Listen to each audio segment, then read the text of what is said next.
Taking a closer look this afternoon at the massive crime omnibus that passed its first vote in D.C. Council yesterday. Thank you for joining us. I'm Simone D'Alba. I'm Adam Longo. Several changes were made to the most controversial provisions of the bill.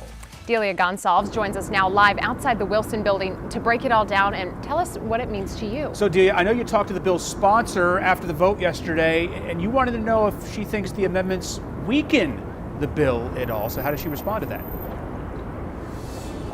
Well, you know, Councilmember Brooke Pinto said she knew she had to make several concessions because so many of her council members and so many of her colleagues had concerns about the bill. I did ask her, though, if she considers the amendments and all the changes to be a loss somehow, and, you know, she pivoted. She said this is politics, and it's still a win if the bill and all its 100 interventions passes, and we are expecting a second vote March 5th. But as I said, lots of changes, and the first comes from Councilmember Pinto herself. So we're talking about drug-free zones. Pinto added that police must notify social service agencies and each and every council member in writing 24 hours before setting up the 5-day drug-free zones. Folks waiting for the bus or those social services will not be impacted, but police can set up these 5-day zones, get this, up to 3 times a month for a total of 15 days.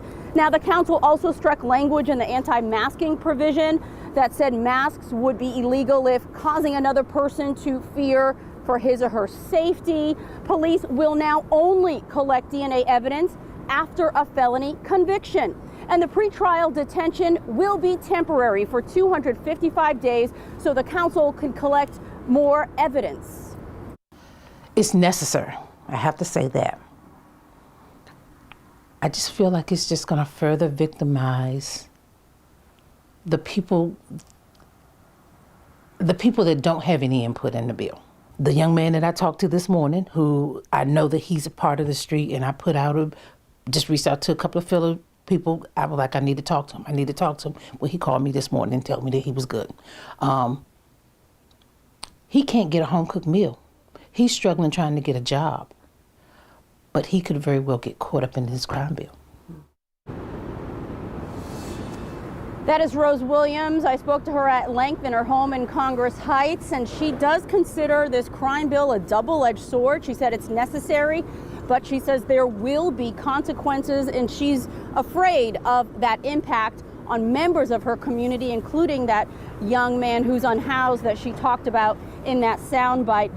Listen, this is coming from a woman who told me she is literally losing sleep and lost sleep earlier this week after a man was shot several times just doorsteps away from her home. She says the screams of the victim still keeping her up at night. We'll have that part of the story, and we'll continue to break down the changes of this law and what it means to you coming up at 5. For now, we're live outside the Wilson building. Delia Gonsalves, WUSA 9. All right, Delia, there's a lot to it, and we certainly appreciate you taking the time to break it down for us. We'll see you then. Thank you.